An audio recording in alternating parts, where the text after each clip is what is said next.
17장, 출애굽기 17장입니다. 벌써 출애굽기의 3분의 1 지점을 넘어서고 있습니다. 오늘 보면 17장에는 크게 두 가지 사건이 기록되어 있습니다. 신광야에서 르비딤이라는 곳으로 이동한 이스라엘 백성들이 겪었던 두 가지 큰 사건을 기록하죠. 하나는 하나님에게 불평하고 하나님 되심을 시험했던, 하나님이 계신가 안 계신가 시험했던 이른바 무리바의 물 사건이 기록되어 있고, 또 다른 하나는 애굽을 나온 이후 처음 겪게 되는 아말렉이라는 이방 나라와 이방 민족과의 전투의 이야기가 17장에 기록되어 있습니다. 오늘은 그중 첫 번째 사건, 무리바의 물 사건을 다루려고 합니다. 오늘 이 말씀을 통해서 우리 모두에게 들려주시는 하나님의 말씀하심, 하나님의 음성이 우리 귀에, 우리 심령에 들려지고 깨달아지는 귀한 은혜가 있기를 간절히 소원하며 축복합니다. 1절입니다. 같이 읽죠. 시작. 이스라엘 자손의 온 회중이 여호와의 명령대로 신광야에서 떠나 그 노동대로 행하여 르비딤에 장막을 쳤으나 백성이 마실 물이 없는지라. 이스라엘 백성들이 행진을 계속 이어갑니다. 여전히 오늘 본문 말씀처럼 여호와의 명령대로 하나님의 말씀을 따라서, 하나님의 인도하심을 따라서 그들의 행진을 계속하고 있는 겁니다. 여기서 우리가 먼저 기억해야 될 것이 있습니다. 이스라엘이 움직이는 이유, 가고 섬의 모든 이유와 근거, 그것은 오직 하나님의 말씀이었다는 겁니다. 이스라엘은 그 하나님의 말씀을 따라서 가기도 하고 서기도 하고 또 가기도 하고 서기도 합니다. 우리도 그래야 됩니다. 우리의 모든 판단의 근거, 선택의 이유, 그건 하나님의 말씀이어야 하죠. 하나님의 말씀을 따라서 판단하고 선택한 우리들, 하나님의 말씀을 따라서 가기도 하고 서기도 하는 그런 우리들, 하나님의 백성들이어야 합니다. 주님의 말씀 들어보십시오. 마태복음 4장 4절입니다. 같이 읽죠. 시작. 예수께서 대답하여 이르시되 기록되었으되 사람이 떡으로만 살 것이 아니요 하나님의 입으로부터 나오는 모든 말씀으로 살 것이라 하였느니라 하시니. 그렇습니다. 우리는 하나님의 입으로부터 나오는 모든 말씀으로 살아가야 합니다. 그 말씀이 우리들 모두의 일용할 양식이 되고, 그 말씀이 우리의 걸어갈 길이 되고, 그 말씀이 우리의 삶의 이유이기를 축복합니다. 말씀이 우리들의 모든 판단의 근거이고 우리의 각오섬의 이유일 수 있기를 주의 이름으로 축복합니다. 이스라엘은 그렇게 하나님의 말씀을 따라서 가고 섰고, 그 말씀을 따라서 이곳 르비딤에 도착합니다. 르비딤이라는 단어는 히브리어로 평야라고 합니다. 평야를 의미합니다. 아마도 좋은 평평한 사람들이 머무를 만한 그런 지역이었고, 아마도 그곳에 오아시스가 있었던 것 같습니다. 해서 그 지역을 지나치는 광야를 여행하는 나그네들의 쉼터가 되었던 곳이라고 합니다. 지친 여행객들은 이곳에서 쉼을 얻고 그 쉼을 통해서 나머지의 모든 여행을 마칠 수 있는, 그렇게 지친 몸과 마음을 회복할 수 있는 그런 곳이 르비딤이었던 겁니다. 이스라엘에 도착한 르비딤, 그런 곳입니다. 당연히 이스라엘 역시 그곳에서 쉬기를 원했고 그곳에서 물을 얻기를 원했습니다. 하지만 본문은 그곳 르비딤에 마실 물이 없다라고 기록되고 있습니다. 무슨 이유였는지 모르지만 이곳에 오아시스의 물이 다 말랐고 더 이상 마실 물을 구할 수 없게 되었던 겁니다. 생각해 보십시오. 그 메마른 광야길의 물은 말 그대로 생명수라고 말할 수 있을 겁니다. 생명과 직결되는 중요한 요소, 그것이 물입니다. 물이 없다면 더 이상 걸음을 재촉할 수가 없습니다. 아니, 물이 없다면 단지 여행을 할 수 없을 뿐만 아니라 생명도 보장할 수 없는 거죠. 그처럼 중요한 것이 물입니다. 특히 이 척박한 메마른 광야에서 어쩌면 음식보다 더 중요한 것이 바로 물일 겁니다. 사실 의학적으로, 현대의학도 사람은 하루 2리터 이상의 물을 마셔야만 한다고 합니다. 하루 2리터 이상 물을 마셔야만 피부라든가 세포라든가 모든 장기라든가 조직들이 정상적으로 운영이 된다라고 합니다. 제 기능을 제대로 발휘할 수 있다라고 합니다. 하지만 보통의 사람들은 채 1리터도 마시지 못한다라고 하더라고요. 뭐 당연히 커피나 술이나 뭐 탄산음료 이런 것들 물에 안 들어가고 오히려 그것은 더 몸에 있는 수분을 빠져나가게 한다고 합니다. 온전히 물로만 2리터 정도를 마셔줘야만 몸이 제대로 기능을 한다고 합니다. 그만큼 중요한 게 물입니다.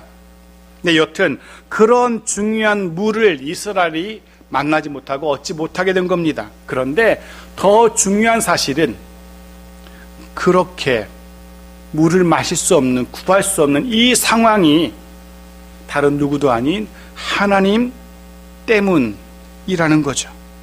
지금껏 이스라엘이 말씀드린 것처럼 하나님의 말씀을 따라서 여기까지 온 겁니다. 말씀을 따라서 걷기도 하고 멈추기도 했습니다. 말씀을 따라서 동서남북의 방향도 정했습니다. 그런데 그 결과가 무엇입니까? 마실 물이 없는지라. 이것이 그 결과였던 겁니다. 사실 인생에 특히 그리스도인들의 최대의 난제입니다. 그거죠. 분명 하나님의 말씀대로 살아왔는데, 분명 하나님의 말씀대로 살고 있는데 왜 이런 일을 겪게 되는 건지, 인생의 그리스도인들의 최대의 난제입니다. 이해가 되지 않습니다. 분명 내 생각대로 내 고집대로 해서 이렇게 된 것이 아니라는 거죠. 분명 하나님의 말씀대로 여기까지 왔습니다. 그런데 그 결과가 물이 없음, 목마름인 겁니다. 인생의 위기인 겁니다. 여러분이라면 그 상황 속에서 뭐 그럴 수 있지, 하나님도 실수할 수 있지, 그럴 수 있어 라고 순순히 받아들이실 수 있으실런지요? 아닐 겁니다. 하지만 바로 그때 이때 필요한 것이 바로 믿음이라는 거죠. 믿음이란 그런 겁니다. 내 뜻과 달라도, 내 생각과 달라도 해서 이해되지 않아도 여전히 하나님을 신뢰하는 것, 그것이 믿음입니다. 믿음이란 내 방법과 달라도 해서 선뜻 받아들이기 쉽지 않아도 그럼에도 불구하고 여전히 하나님을 신뢰하는 것, 그것이 믿음입니다. 그리고 그 속에서 그럼에도 불구하고 그런 하나님의 뜻, 하나님의 방법을 받아들이는 것, 그것이 바로 믿음입니다. 저와 여러분 그런 믿음이 있길 바랍니다. 저와 여러분 그런 믿음의 사람들로 굳건하게 살아갈 수 있는 그런 우리들이기 바랍니다. 해서 어떤 인생의 목마름에도 불구하고 흔들리지 않는 모습으로 하나님을 신뢰하는 저와 여러분이기를 주의 이름으로 간절히 소원하며 축복합니다. 사실 어쩌면 지금의 시대는 물이 없는 갈증의 시대가 아니라 이런 믿음이 없는 영적 갈증의 시대인 듯 합니다. 실제로 모든 것이 넘쳐나는 시대입니다. 원하는 것을 얼마든지 손에 쥘 수 있고 누릴 수 있는 그런 시대입니다. 하지만 언제나 어떤 상황에서도 변함없는 모습으로 주의 뜻을 구하고 그 뜻대로 살아가는 그런 믿음의 사람들 찾아보기는 힘든 시대인 것 같습니다. 아모스 선지자가 예언한 것처럼 그는 이렇게 예언했습니다. 아모스 8장 11절 말씀이죠. 같이 읽죠.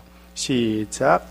주 여호와의 말씀이니라. 보라, 날이 이를지라 내가 기근을 땅에 보내리니 양식이 없어 주림이 아니며 물이 없어 가람이 아니요 여호와의 말씀을 듣지 못한 기갈이라. 여호와의 말씀을 듣지 못한 기갈이라. 사랑하는 성도 여러분, 주의 말씀을 즐겨 들으며 그 말씀 안에서 나를 향한 주의 뜻을 발견할 수 있기를 바랍니다. 그리고 그 발견한 뜻대로 실제로 살아갈 수 있는 우리들이기 바랍니다. 내 생각을 고집하는 것이 아니라, 내 방법을 고집하는 것이 아니라, 심지어 예기치 못한 목마름의 순간에도 그 위기의 상황 속에서도 주의 인도하심에 순종하며 살아가는 그런 믿음의 사람들이기를 주의 이름으로 축복합니다. 2절입니다. 같이 읽죠. 시작. 백성이 모세와 다투어 이르되 우리에게 물을 주어 마시게 하라. 모세가 그들에게 이르되 너희가 어찌하여 나와 다투느냐? 너희가 어찌하여 여호와를 시험하느냐? 이스라엘 백성들에게는 그런 믿음이 없었습니다. 그런 목마름 속에서 여전히 여호와 하나님을 신뢰하는 그런 믿음이 아직까지 없었습니다. 보십시오. 그들은 모세와 다투기 시작합니다. 다투다. 단지 그냥 투닥거리는 정도가 아닙니다. 그냥 쭝얼거리며 불평하는 정도가 아닙니다. 이 다투다라는 단어는 싸우다, 꾸짖다 의미를 가집니다. 단순한 꾸짖음 그 이상입니다. 아주 심각한 격렬한 질책을 의미하는 그런 표현입니다. 그런 거죠. 모세, 당신 우리의 지도자인데 지금까지 도대체 뭘 했길래 이 지경에 되었느냐? 당신은 우리의 지도자 자격이 없다라고 모세를 향해서 비난하고 고래고래 소리를 지르고 있는 겁니다. 심지어 4절에 보면 이들이 모세를 향해서 손에 돌을 들기까지, 돌을 던지려 고까지 했다는 사실을 우리가 짐작하게 되어집니다. 말 그대로 머리 끝까지 화가 난 백성들의 분노가 지도자 모세에게, 그 한 사람에게 향하고 있는 겁니다. 그들의 요구는 딱 한 가지입니다. 우리에게 물을 주어 마시게 하라. 한번 냉정하게 객관적으로 생각해 보십시오. 이들의 요구, 물을 주어 마시게 하라, 일리가 있고 이해가 됩니다. 이 목마름 상황 속에서 당연히 물을 요구할 수 있습니다. 지도자 모세에게, 또 모세 하나님에게 물을 달라라고 얼마든지 요구할 수 있는 그런 상황인 것 같습니다. 문제는 이들이 물을 달라고 요구하는 방식이 너무도 폭력적이었다는 것입니다. 물을 요구하는 이들의 방식이 지도자 모세와 하나님을 향한 믿음 없음, 불신앙의 모습이었다는 것이 문제인 거죠. 해서 모세가 이들의 그런 잘못을 정확하게 지적하죠. 너희가 어찌하여 나와 하나님을 상대로 다투고 시험하느냐고 그들의 그런 불신앙, 믿음 없음을 지적하고 그들의 잘못을 이야기해 줍니다.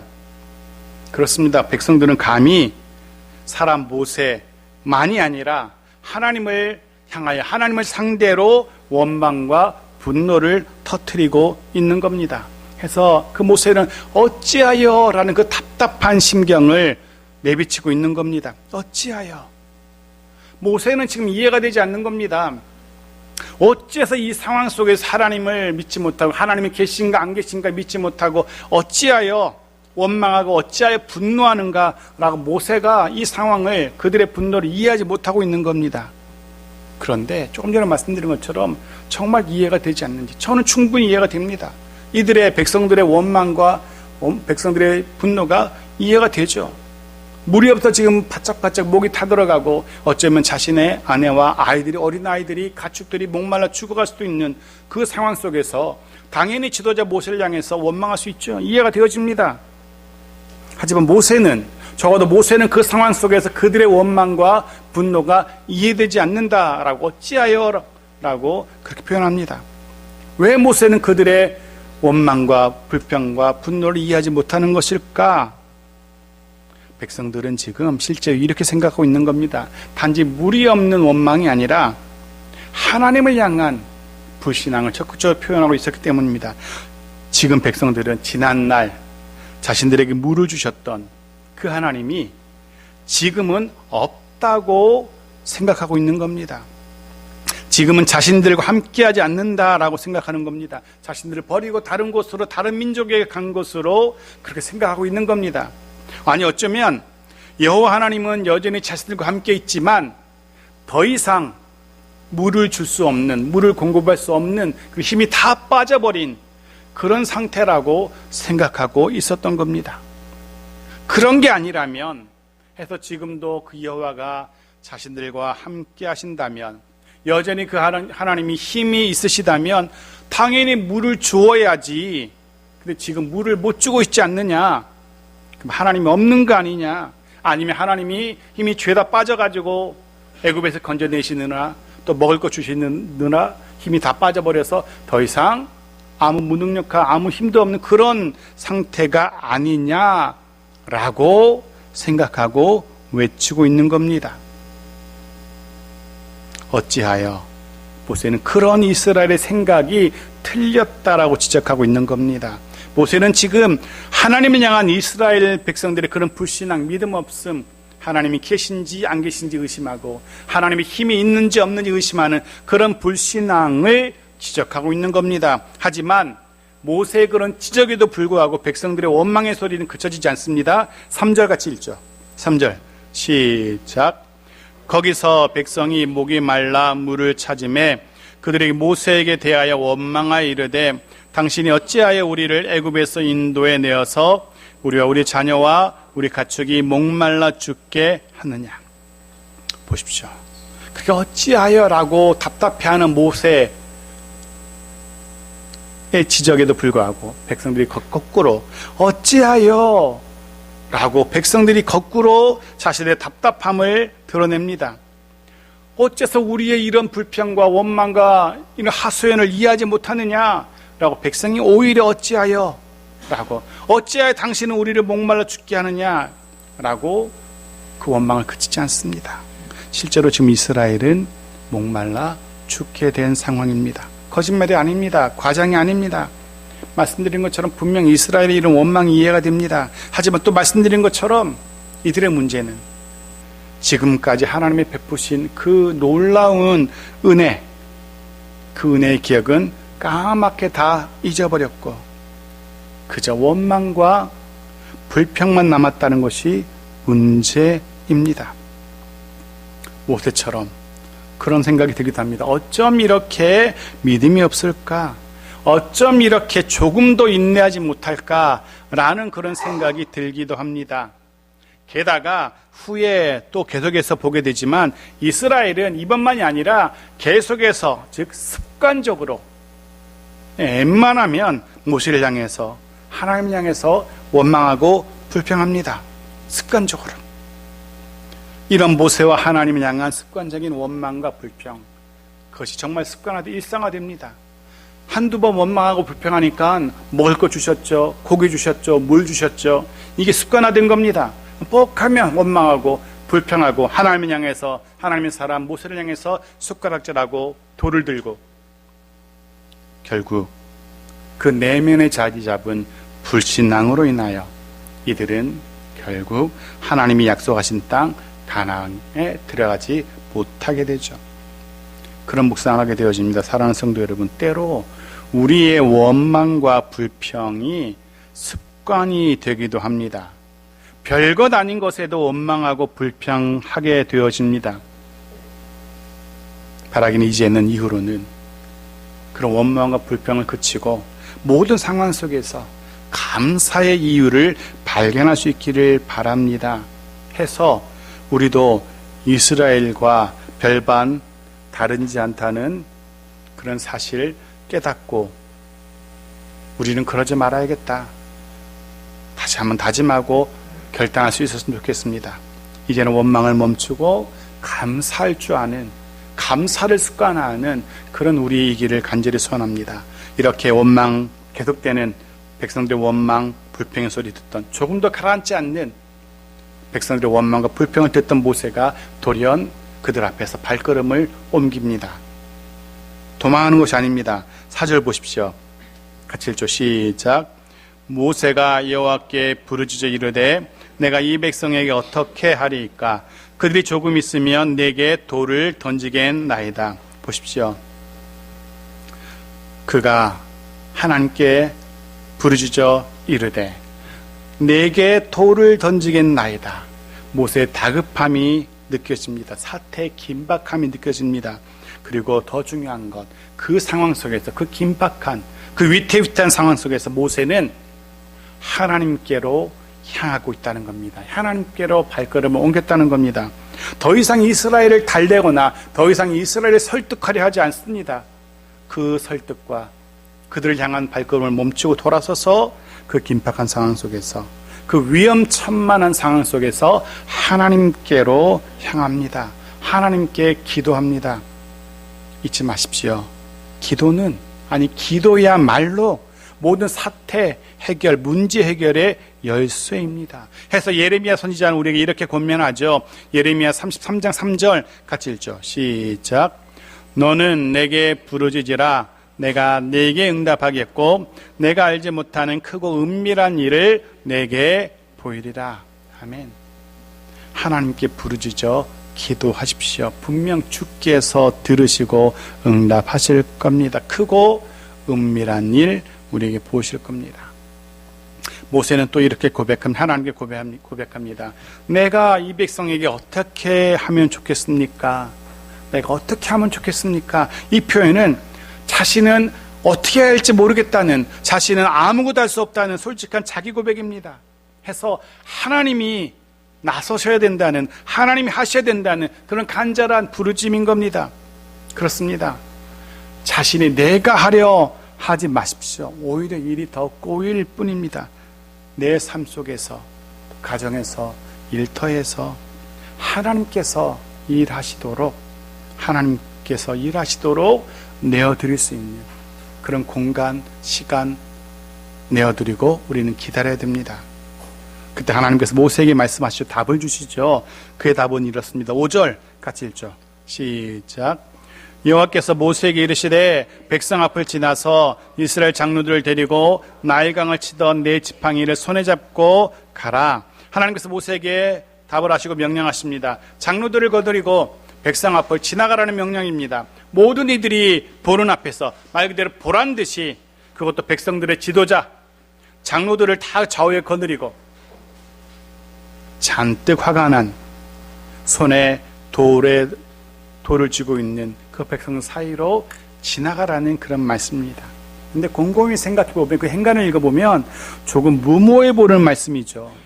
언제 이 백성들이 이성을 잃고 모세를 향해서 돌을 들고 그 돌을 내리칠지 모르는 그런 상황입니다. 그 정도로 머리 끝까지 화가 난 백성들입니다. 어쩌면 백성이라는 표현보다 폭도라는 표현이 더 어울릴지도 모르겠습니다. 그런데 그런 사람들 사이로 지나가라는 하나님의 말씀입니다. 당연히 불안할 수 있고 염려가 되기도 하죠. 물론 모세의 손에는 지팡이가 들려 있을 겁니다. 이 지팡이, 나일강을 치던 지팡이입니다. 홍해를 가르던 그 지팡이입니다. 하나님의 임재의 상징, 하나님의 능력의 통로로 여겨지던 지팡이를 모세는 손에 쥐고 꼭 쥐고 백성 사이를 지나가게 될 겁니다. 무슨 의미냐 하면 모세 홀로 그 위험한 곳을 지나가게 하시지 않겠다라는, 하나님이 함께 하시겠다라는, 그런 염려하지 말라는, 하나님만 신뢰하라는 하나님의 약속인 겁니다. 그리고 또 다른 명령이 모세에게 주어지죠. 6절 같이 읽죠. 시작. 내가 호렙산에 있는 그 반석이 거기서 내 앞에 서리니 너는 그 반석을 치라.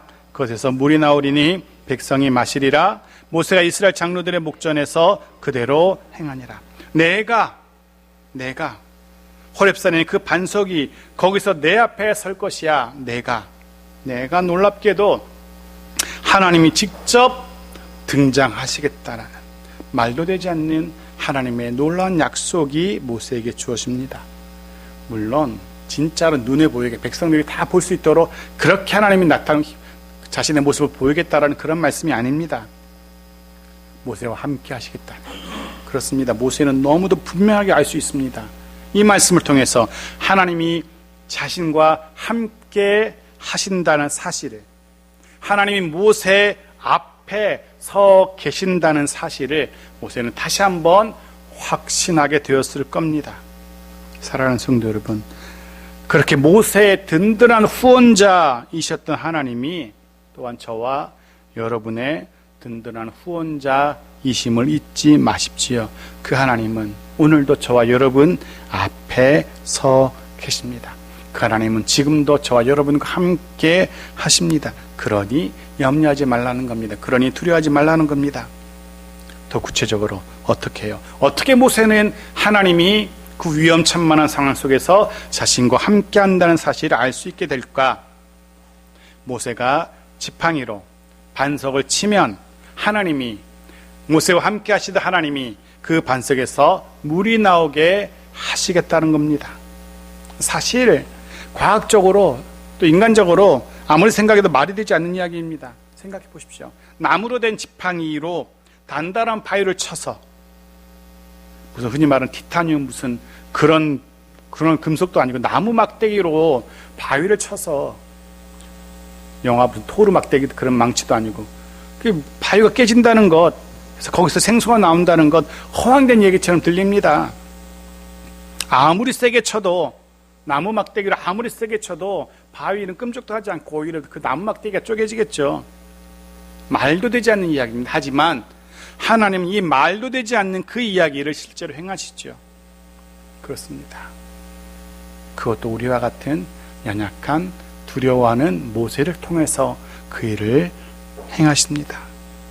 사랑하는 성도 여러분, 막다른 골목에 서 있는 듯한 그런 시간, 그런 상황 속에서도 그것이 인생의 목마름의 순간이든 혹은 무너져 내릴 듯한 위기의 순간이든 절망할 필요 없고 포기할 필요 없습니다. 왜냐하면 하나님의 반전의 메시지가, 기적의 역사가 우리를 기다리고 있기 때문에 그렇습니다. 우리가 포기하지 않는다면, 어떤 상황 속에서도 우리가 하나님을 향한 신뢰를 거두지 않는다면 분명 하나님은 우리를 위해서 기적을 준비하고 계시고 그 기적을 행하실 겁니다. 그리고 하나님의 그 약속대로, 말씀대로 놀랍게도 말도 되지 않는 그 이야기, 반석에서 물이 솟아납니다. 목마른 이스라엘 모든 백성들이 풍족하게 그 생수를 마시게 됩니다. 요한복음 7장 37절의 말씀이 기억납니다. 같이 읽어볼까요? 시작. 명절 끝날 곧 큰 날에 예수께서 서서 외쳐 이르시되 누구든지 목마르거든 내게로 와서 마시라. 아멘. 주님께서 우리에게 주시는 생수로, 그 말씀의 생수로 늘 풍성한 우리들이길 바랍니다. 목마르지 않도록 시원한 생수를 허락하시는, 정말 우리의 마음을, 우리의 삶을 시원케 하시는 주님의 그 은혜 가운데 살아가는 우리들 모두이기를 주 이름으로 축복합니다. 마지막 7절입니다. 같이 읽죠. 시작. 그가 그곳 이름을 마사 또는 무리바라 불렀으니 이는 이스라엘 자손이 다투었으며 또는 그들이 여호와를 시험하여 이르기를 여호와께서 우리 중에 계신가 안 계신가 하였음이더라. 사람들은 그곳 이름, 그 물이 나온 그곳 이름을 마사 또는 무리바라고 부르게 됩니다. 마사는 시험하다라는 의미의 단어이고요, 무리바는 다투다라는 의미의 단어입니다. 시험하다, 다투다. 왜 그곳 이름을 그렇게 부르게 되었는지 쉽게 짐작할 수 있을 겁니다. 이후에 후대 사람들은 이 이름을 통해서 거기서 어떤 일이 있었는지 배우게 될 겁니다. 거기서 왜, 어떻게 백성들이 하나님을 시험했는지, 또 그 하나님을 다투었는지, 거기서 하나님은 어떤 기적을 베푸셨는지 배우게 될 겁니다. 성경은 우리에게 이렇게 마지막으로 교훈합니다. 마지막 시편 95편 8절 그 말씀을 마무리합니다. 같이 읽죠. 시작. 너희는 무리바에서와 같이 또 광야의 마사에서 지냈던 날과 같이 너희 마음을 완악하게 하지 말지어다. 너희는, 이스라엘은 그랬지만 그런 사건을 알고 있는 너희는 완악하게 하지 말지어다. 이 말씀의 교훈을 통해서 우리는 그러지 말아야 됩니다. 우리는 하나님의 능력, 그분이 계신가 안 계신가 시험하지, 의심하지 말아야 됩니다. 말씀 마무리합니다. 사랑하는 성도 여러분, 운동선수는 매일의 그 힘겨운 고된 훈련의 시간 멈추거나 포기하지 않죠.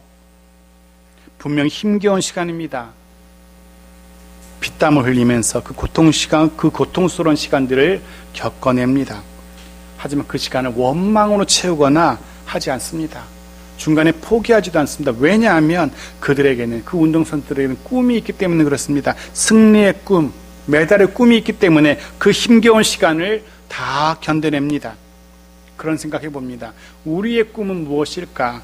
우리의 꿈, 여러분의 꿈은 무엇입니까? 무엇이 우리로 하여금 그 힘겨운 시간을, 타른 듯한 목마름의 순간을 이겨낼 수 있게 할까? 무엇이?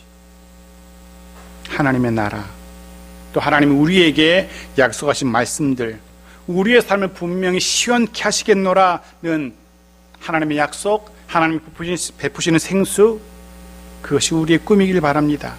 그것이 우리의 힘겨운 현실을 이기게 하는 힘이길 바랍니다. 어떤 순간에도 그 하나님을 향한 믿음 잃지 마십시오. 어떤 상황 속에서도 그 하나님을 향한 신뢰 거두지 마십시오. 분명 그 하나님이 우리에게 베푸시는 시원한 인생의 생수 누리게 될 겁니다. 그렇게 시원한 생수를, 하나님이 우리에게 베푸시는 그 생수를 누리게 되어지는 우리 모두의 하루하루, 또 5월의 남은 시간들이기를, 한 주의 삶이기를 주의 이름으로 축복합니다. 아멘.